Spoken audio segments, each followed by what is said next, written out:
నమస్తే, hi, hello మిత్రమా. నేను మీ సురేష్. తోనే ఒక 2-3 వీడియోలు తీయడం జరిగింది. నాటుకోళ్ల పెంపకం చేసుకోవాలంటే ఒక సన్నకారు రైతు ఏ విధంగా పాటిస్తే లాభాలను పొందవచ్చు అనే వీడియో చేయడం జరిగింది. అలాగే పందెం కోళ్ళ గురించి కూడా చేయడం జరిగింది అనమాట. ఇప్పుడు ఫైనల్గా అన్నగారితో గొర్రె పొట్టేళ్ల పెంపకం చేసుకుంటే ఏ విధంగా అంటే ఒక సన్నకారు రైతు ఒక నాటుకోళ్ళనే కాకుండా మరి గొర్రె పొట్టేళ్లే కానీ చేసుకుంటే ఏ విధంగా లాభాలను పొందవచ్చు అనేది అన్నగారి మాటలో మనం తెలుసుకుందాం. నమస్తే అన్న. నమస్తే. విలువైన సమయానికి మాకు ఇస్తున్నందుకు చాలా థ్యాంక్ యూ సో మచ్ అన్నగారు. అన్న, ఫైనల్గా ఒక సన్నకారు రైతు నాటుకోళ్ల పెంపకమే కాకుండా గొర్రె పొట్టేళ్ల పెంపకం చేసుకుంటే ఇప్పుడున్న షార్ట్ టర్మ్ పీరియడ్లో లాభం పొందాలంటే ఏ విధంగా మొదలు పెడితే బాగుంటుంది, అసలు ఏ విధంగా చేస్తే బెటరు? గొర్రె పొట్టేళ్ళ పెంపకం ఏ విధంగా చేస్తే బెటర్ అని అంటే ఒక 60 పిల్లలు కనుక తెచ్చుకోగలిగితే ఒక రైతు, సామాన్యమైన రైతు 60 పిల్లలు కనుక తెచ్చుకోగలిగితే 60 పిల్లలకు 3 లక్షలు అవుతాయి. తక్కువలో తక్కువ 3 లక్షలు కావచ్చు, 3,60,000 కావచ్చు. 5,000 తోటి అయితే 3 లక్షలు అవుతాయి, 6,000 తోటి అయితేనే 3,60,000 అయితే కంపల్సరీ 4 లక్షలు ఖర్చు అవుతుంది. అయితే పిల్లలు తెచ్చుకునేటప్పుడు నార్మల్ లోకల్ పిల్లలు తెచ్చుకోకుండా ఒంగోలు జోడిపి కానీ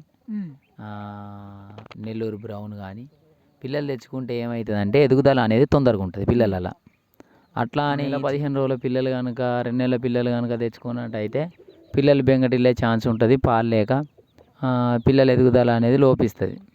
అట్లా అన్న, ఇప్పుడు కామన్గా ఇప్పుడు సరే ఇప్పుడు తేవడము పెంచడం ఏ విధంగా అన్నా సరే అటో ఇటో కష్టపడి పెంచుతారు. ఇవన్నీ చేయడం ఒక ఎత్తు అయితే మార్కెటింగ్ చేయడం ఇంకో ఎత్తు. అసలు ఏ విధంగా చేస్తే మార్కెటింగ్ బాగుంటుంది? అసలు పొటేళ్ళ మార్కెటింగ్లో ఎటువంటి ఇబ్బందులు ఉండవు, గుర్తుకుంచుకో. పొటేళ్ళు ఎదిగినాయి అని అంటే మార్కెటింగ్ అనేది సులువైన పద్ధతి. పిల్లలు ఎదిగినాయి అంటే బేరగాళ్ళు వాళ్ళు ఇచ్చే వాళ్ళే చాలా మంది అత్తనే ఉంటారు. మనకు నచ్చిన బేరానికి ఇవ్వచ్చు, నెట్ పైసలు తీసుకొని ఇవ్వాలి రేపు ధరలు ఇవ్వద్దు.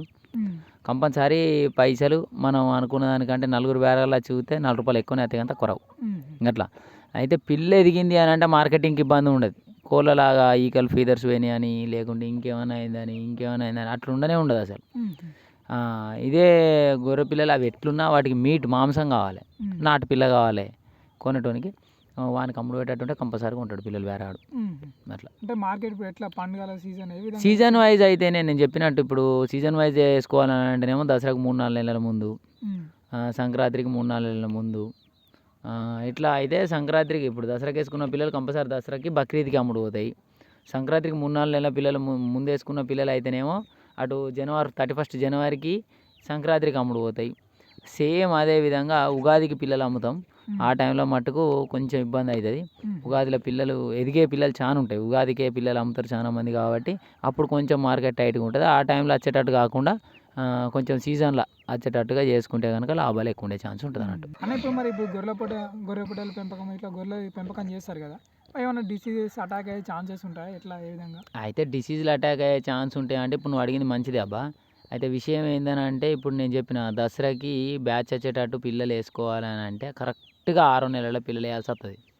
6 నెలల అంటే ఇంచుమించు వర్షాలు స్టార్ట్ అయినాయి అంటే గొర్రె పిల్లలకు మూతిపుళ్ళు ఏం కావు, మేక పిల్లలకు అవుతాయి.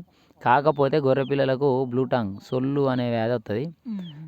అది రాకుండా ఉండాలంటే పిల్లలు తడవకుండా ఉండి షెడ్ నీట్గా ఉంటే బ్లూటాంగ్ రాదు. దోమలు కుట్టకుండా చూసుకోవాలి, జాగ్రత్తలు పాటించడం ఉత్తమం. ఇప్పుడు బ్లూటాంగ్ వ్యాక్సిన్ కూడా వచ్చింది, వేసుకోవచ్చు. వ్యాక్సిన్ వేసుకుంటే రోగాలు తక్కువ అవుతాయి. ఒకవేళ వచ్చినప్పటికీ ఒక యాంటీబయాటిక్ని ఒక పారాసిటమాల్ కాంబినేషన్ ఇంజెక్షన్ మెల్నాక్స్ ప్లస్ లాంటిది ఏమైనా వాడుకోవడం వల్ల ఆటోమేటిక్గా తగ్గిపోతుంది. అంతే, అంతకుమించి అవసరం పడదు. ఇందులో కష్టాలు కూడా కానీ కష్టంతో పాటు లాభం కూడా ఉంటుంది కంపల్సరీ. ఇప్పుడు పశువులు ఉన్నాయి అంటే మందులు కంపల్సరీ అవసరం పడతాయి. ఇంచుమించు కొంచెం ట్రీట్మెంట్ వచ్చి ఉంటేనే బెటరు. అన్ని సందర్భాలలో డాక్టర్ మనకు అందుబాటులో ఉంటాడు అనేది గ్యారంటీ ఉండదు కాబట్టి ఇక దసరా టైంలో వేసుకునే పిల్లలకి ఇట్లా ఉంటుంది. లేదు ఇప్పుడు మనం ఇంకొక సీజన్ ఏం చెప్పినాం సంక్రాంతికి మనం పిల్లలు అమ్మాలంటే కూడా మనం ఇంచుమించుగా 8వ నెల 9వ నెలల పిల్లలు తీసుకోవాల్సి ఉంటుంది. 8వ నెల 9వ నెలల పిల్లలు చాలా మందికి ఎదిగాయి. కానీ ఒకవేళ 8వ నెల 9వ నెల పిల్లలు దొరకాలంటే గూడూరు సంతకు కానీ పెబ్బేరు సంతకు కానీ పోయి తెచ్చుకోవాల్సి ఉంటుంది. ఒకవేళ ఆ పిల్లలు కనుక తెచ్చుకుంటే ఆటోమేటిక్గా అప్పుడు గడ్డి పుష్కలంగా దొరుకుతుంది. బయట కూడా ఓపెన్ క్రాసింగ్లో కూడా గడ్డి దొరుకుతుంది. మనం వేసే గడ్డితో పాటు తొందరగా డెవలప్ అవుతాయి పిల్లలు. దసరాకే అంటే జనవరి 1కి అంటే సంక్రాంతి సీజన్లో పిల్లలకి ఎక్కువ డబ్బులు వచ్చే అవకాశం ఉంటుంది. కాకపోతే ఈ సెకండ్ సీజన్లో వచ్చే పిల్లలు ఏవైతే ఇప్పుడు మనం సంక్రాంతి పండుగ అమ్మాలని అనుకునే పిల్లలకి అంతగా వైరస్లు రావు. ఒకవేళ ఏదన్నా అనుకోకుండా కొంచెం దుమ్ము పడ్డ గడ్డి తినడం కానీ లేకుంటే ఆటోమేటిక్గా దగ్గు అనేది కామన్గా ఉంటుంది. దగ్గు అనేది కనుక వస్తే కనుక పిల్లలు లేగానే నట్టల మంది అయితే కంపల్సరీ పెట్టుకోవాలి. దగ్గు వస్తే మటుకు టైసిన్ 100 వేస్తాం మేమైతే.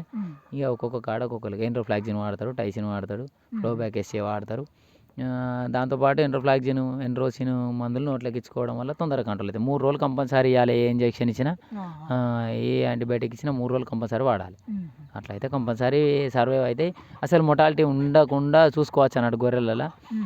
కోళ్ళ లెక్క ఒకదానికి డిసీజ్ వచ్చింది మిగిలిన అని చనిపోతాయేమో అనే భయం అవసరం లేదు. వచ్చిన ఒక్కదానికే వస్తుంది, అన్నిటికీ రావాల్సిన అవసరం. బ్లూటాంగ్ మాత్రం కంపల్సరీ స్ప్రెడ్ అయ్యే ఛాన్సెస్ ఉంటాయి, దోమల ద్వారా వచ్చే వ్యాధి కాబట్టి. ఓకే అన్న. సో చూసారు కదా అన్నగారి మాటలో వివిధ రంగాల్లో కొంచెం ఈ విధంగా సలహాలు పాటిస్తే బాగుంటుందని అన్నగారి యొక్క సుదీర్ఘ అనుభవంతో మనకు తెలియజేయడం జరిగిందనమాట. సో అన్నగారి యొక్క ఒపీనియన్ ఆ విధంగా సలహాలు మనకి ఇవ్వడం జరిగిందనమాట. సో అన్నగారు మనకు మెయిన్గా ఏం చెప్తున్నారంటే, సరే మీరు ఏ పెంపకం చేపట్టినా కానీ ఇప్పుడు సపోజ్ ఒక నాటుకోళ్ళ పెంపకం చేపడితే ఒక 2-3 మీరు కలవండి, వాళ్ళు ఏ విధంగా పెంచుతున్నారు, ఏ విధంగా రెస్పాన్సిబిలిటీ తీసుకుంటున్నారు, అట్లా ఇంకా తెలుసుకుంటే ఇంకా చాలా బాగుంటుందని అన్నగారు కూడా మనకు సలహా ఇవ్వడం జరిగింది.